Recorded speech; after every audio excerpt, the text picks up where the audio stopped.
নমস্কার, নতুন বাংলা থেকে বলছি সন্ময় বন্দ্যোপাধ্যায়। রাজনৈতিক কারণে বিবস্ত্র হলে সেটা অপরাধ, অরাজনৈতিক কারণে কোনো মহিলাকে বিবস্ত্র করলে সেটা অপরাধ নয়, এমন একটা ভাবভঙ্গি দেখানো হচ্ছে রাজ্য পুলিশের তরফ থেকে।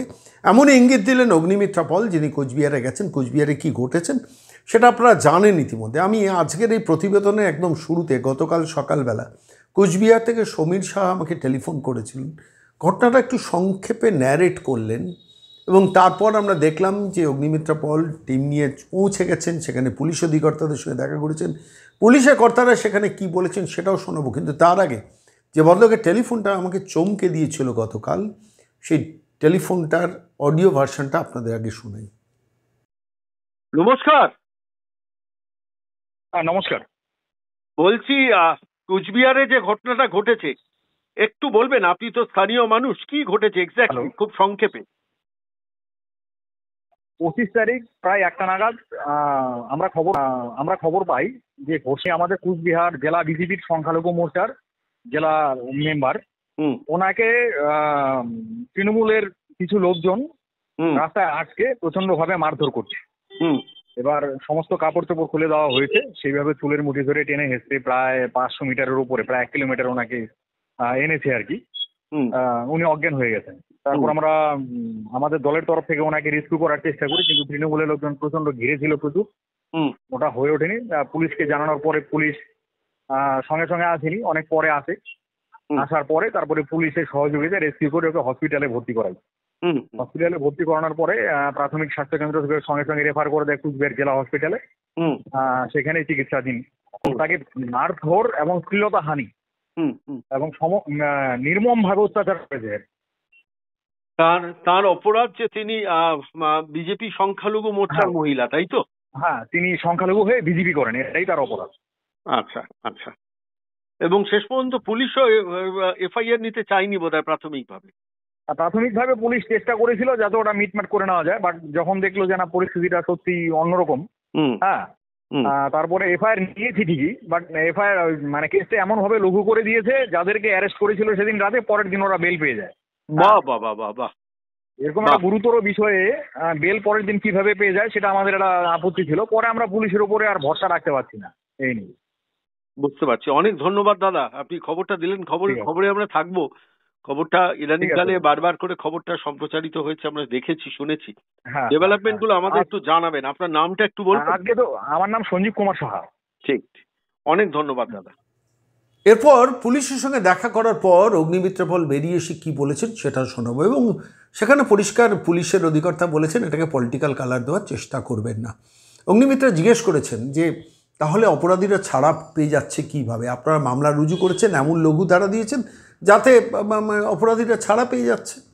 পুলিশ অধিকর্তা বলছেন ওটা গ্রাম্য বিবাদে ঘাস কাটা এইসব সংক্রান্ত ব্যাপারে ভদ্রমহিলাকে সম্পূর্ণ উলঙ্গ করে দেওয়া হয়েছে। যে ছবিটা আমাদের কাছে এসছে, বিশ্বাস করুন, সেই ছবিটা আমরা নতুন বাংলার দর্শকদের দেখাতে পাচ্ছি না। সম্পূর্ণ বিবস্ত্র অবস্থায় মাটিতে পড়ে রয়েছেন, সম্পূর্ণ উলঙ্গ অবস্থায় মাটিতে পড়ে রয়েছেন। তার উপরে একটা ছোট্ট কাপড় কেউ ফেলে দিয়েছে, সেই পর্যন্ত গায়ে একটি বস্ত্র নেই। মণিপুর নিয়ে কথা বলেন না, মণিপুর নিয়ে ডায়লগ বানেন না, এ রাজ্যের মুখ্যমন্ত্রী কথা বলেন, এ রাজ্যের তৃণমূল কংগ্রেস কথা বলেন। একমাত্র মানে উত্তরবঙ্গে কোচবিহার জেতার পরই সেখানে এই অবস্থা হয়েছে। এবং পুলিশের দৃষ্টিভঙ্গিটা, অ্যাটিটিউডটা চিন্তা করে দেবে যে গ্রাম্য বিবাদে যে কোনো কারণই হোক, একজন ভদ্রমহিলাকে প্রকাশ্য দিবালোকে উলঙ্গ করে এভাবে মাটিতে ফেলে দেওয়া। শোনা গেছে যে তাকে গ্রামে ঘোরানো হয়েছে, কিন্তু যাই হোক তিনি মাটিতে পড়ে রয়েছেন। সেই দৃশ্যটা ক্যামেরাবন্দি করেছেন কেউ, এবং সেই ক্যামেরাবন্দি দৃশ্যটা আমাদের কাছে পাঠিয়েছেন। ভাবা যাচ্ছে না, চোখে দেখা যাচ্ছে না, বিশ্বাস করুন।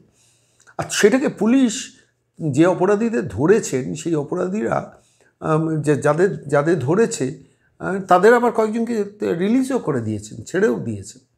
এবং পুলিশ তারপর অগ্নিমিত্রাকে বলছেন যে আপনারা যদি ভিকটিমকে দিয়ে যদি নতুন করে কোনো অভিযোগ দেওয়াতে চান তাহলে আমরা দরকার হলে সেই অভিযোগ নেব। বলছেন কে? পুলিশের অধিকর্তা বলছেন, যিনি কোচবিহারের ওই পুলিশের এসপির অফিসে বসে রয়েছেন, তিনি বলছেন নতুন করে যদি অভিযোগ দেওয়াতে চান। ঘটনা হচ্ছে যে ভিকটিম, সেই ভিকটিমের সঙ্গে পুলিশ এখনও দেখা করেনি। ঘটনা ঘটার পর একাধিক দিন চলে গেছে, সেই ভিকটিমের সঙ্গে পুলিশ দেখা করেনি। তার ছেলের সঙ্গে কথা বলেছেন, তার মার সঙ্গে বোধহয় কথা বলেছেন। প্রশ্নটা হচ্ছে এইখানেই, প্রশ্নটা হচ্ছে যে একজন আজকের সমাজে একজন ভদ্রমহিলাকে সম্পূর্ণ বিবস্ত্র করে গ্রামে ঘোরানো হোক, মাটিতে ফেলে দেওয়া হোক, তারপর সেই অপরাধটা চিহ্নিত হবে। যদি পলিটিক্যাল কারণে হয় তাহলে একরকম শাস্তি, যদি নন পলিটিক্যাল কারণে হয় তাহলে আরেক রকম শাস্তি। মমতা বন্দ্যোপাধ্যায় এইভাবেই রাজত্বটা চালাচ্ছেন, রাজ্য শাসনটা এইভাবেই করছেন। আমি আজকে সরাসরি আপনাদের নিয়ে যাব অগ্নিমিত্রা পল প্রেসের সামনে কি বলেছেন, তার মুখ থেকে সমস্ত ঘটনাটা শুনুন। পুলিশের দপ্তর থেকে বেরিয়ে আসার পর তিনি পরিষ্কার বলছেন যে পুলিশ তাকে বলছে যে এটাকে পলিটিক্যাল কালার দেবেন না। আর অগ্নিমিত্রা যখন বারবার করে চার্জ করছেন যে তাহলে এরা ছাড়া পাচ্ছে কীভাবে, কিসের ভিত্তিতে ছাড়া পাচ্ছে, তখন বলছে যে না, যে অভিযোগটা এসেছিলো সেই অভিযোগের ভিত্তিতে আমরা কেস রুজু করেছি, অর্থাৎ লঘু করে দাও।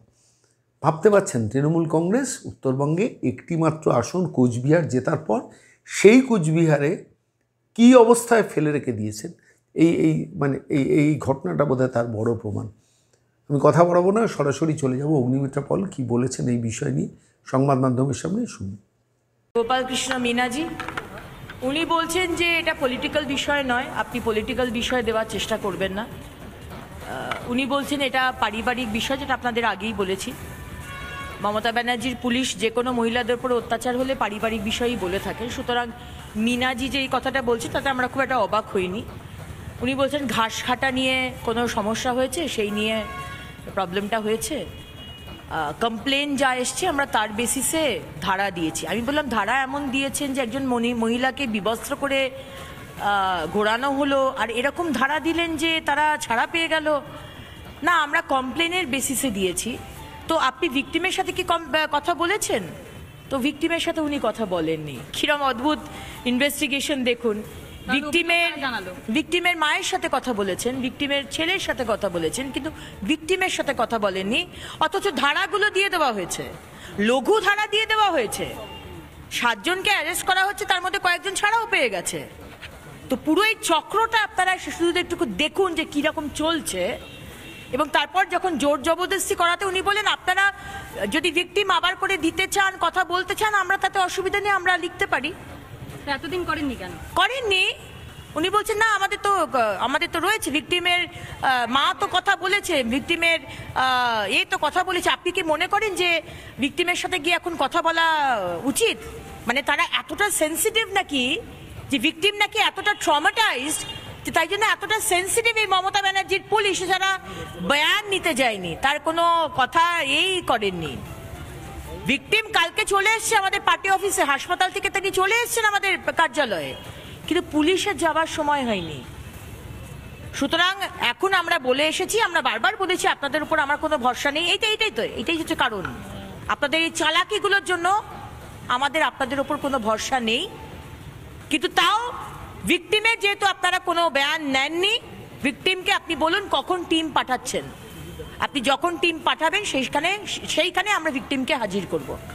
ভিকটিম এখন বাড়ি যাবে না।